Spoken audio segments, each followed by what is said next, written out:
Air conditioner के बाहर के बॉक्स का टेम्परेचर लगभग 80 डिग्री सेंटीग्रेड होता है, जबकि रूम के अंदर जो यूनिट लगी रहती है वह हमें 16 डिग्री सेंटीग्रेड तक का टेम्परेचर प्रोवाइड करवाती है।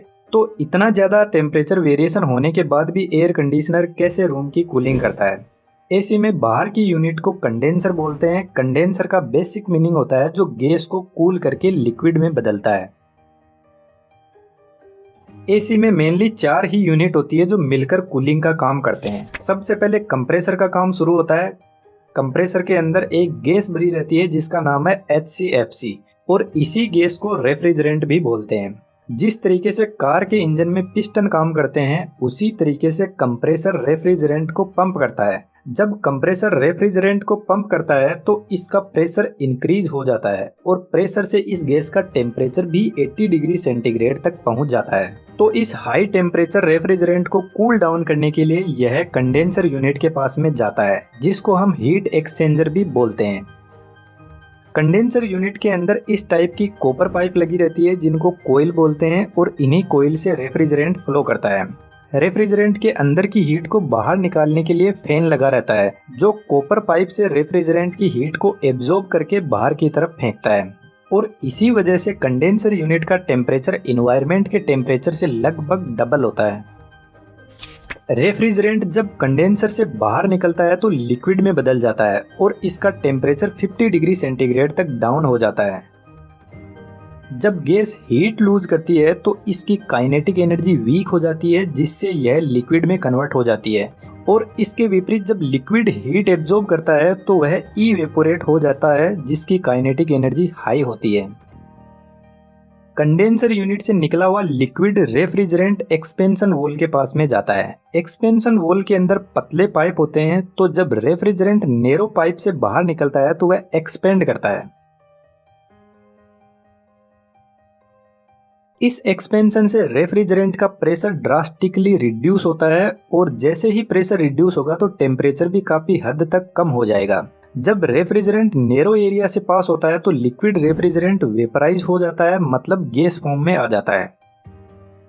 एक्सपेंशन वॉल वाटर स्प्रे की तरह काम करता है। वाटर स्प्रे में जब पानी बाहर निकलता है तो बहुत ही नैरो साइज्ड ओपनिंग से बाहर निकलता है और जब ये छोटी छोटी वाटर ड्रॉप्स हवा में ट्रेवल करती है तो काफी ज्यादा ठंडी हो जाती है।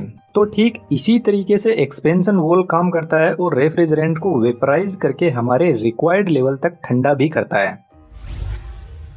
एक्सपेंशन वॉल से निकला हुआ रेफ्रिजरेंट बहुत ठंडा हो जाता है और यह जाता है इवेपोरेटर के पास में। इवेपोरेटर एसी का ही एक यूनिट होता है जो रूम के अंदर लगा रहता है। इसमें भी एक कोयल लगी रहती है जिसके अंदर रेफ्रिजरेंट फ्लो करता है। इवेपोरेटर की कोयल बहुत ठंडी होती है जो रूम के अंदर की गर्मी को सोख लेती है। कोयल के बीच में एक सिलेंड्रिकल फैन लगा रहता है जो इस कोयल की कूलिंग को रूम के अंदर स्प्रेड करता है। इवेपोरेटर कोयल जब रूम की हीट को एब्जॉर्ब करती है तो इसके चारों तरफ पानी की ड्रॉप्स इकट्ठा हो जाती है जिनको एक पाइप से बाहर की तरफ निकाल दिया जाता है। यह ठीक उसी तरीके से काम करता है जब हम फ्रिज से निकाला हुआ ठंडा पानी गिलास में डालते हैं तो उसके चारों तरफ पानी की बूंदें इकट्ठा हो जाती है और ऐसे ही इवेपोरेटर कोयल में होता है जिसके पानी को बाहर निकाल दिया जाता है। इवेपोरेटर की जो हीट एब्जॉर्ब कैपेसिटी होती है उसी को एसी का टन बोलते हैं। 1 टन के एसी की पावर कंजम्पशन 3500 वाट की होती है। एसी का कंप्रेसर सिर्फ गैस को ही पंप कर सकता है। यदि उसके अंदर एक भी पानी की बूंद आ गई तो वह खराब हो जाएगा। इसलिए हमें बहुत ज्यादा ध्यान देने की जरूरत है कि जब इवेपोरेटर से रेफ्रिजरेंट बाहर निकलता है तो वह वेपराइज्ड फॉर्म में ही कंप्रेसर के पास में जाए। एक्सपेंशन वॉल को इवेपोरेटर कोयल के पास में कोयल से पहले लगाया जाता है जो रेफ्रिजरेंट को वापस लिक्विड से वेपराइज्ड करता है। Expansion valve sensible heat storage device से कनेक्टेड रहता है जो हीट को सेंस करता है और यह हीट सेंसिबल डिवाइस इवेपोरेटर के आउटपुट पर लगा रहता है। मानकर चलते हैं हमने एसी का टेम्परेचर 16 डिग्री सेंटीग्रेड पर सेट करके रखा है। जब टेम्परेचर 16 डिग्री सेंटीग्रेड से बढ़ जाता है तो यह डिवाइस टेम्परेचर को सेंस करती है। इस डिवाइस के अंदर भी एक अलग टाइप का रेफ्रिजरेंट होता है जो गर्म होकर इवेपोरेट हो जाता है और इस स्प्रिंग को नीचे की तरफ फोर्स लगाता है। स्प्रिंग के नीचे आने से ज्यादा रेफ्रिजरेंट इधर से पास होने लग जाएगा जिससे इवेपोरेटर की कूलिंग बढ़ जाएगी और वापस बढ़ा हुआ टेम्परेचर 60 डिग्री सेंटीग्रेड पर आ जाएगा। तो जैसे ही कूलिंग बढ़ती है तो हीट सेंसिबल डिवाइस के अंदर का लिक्विड ठंडा होने लग जाता है, जिससे स्प्रिंग वापस ऊपर की तरफ चली जाएगी और रेफ्रिजरेंट कम पास होने लग जाएगा। इस तरीके से एसी को एक रिक्वायर्ड लेवल के टेम्परेचर पर रखा जाता है।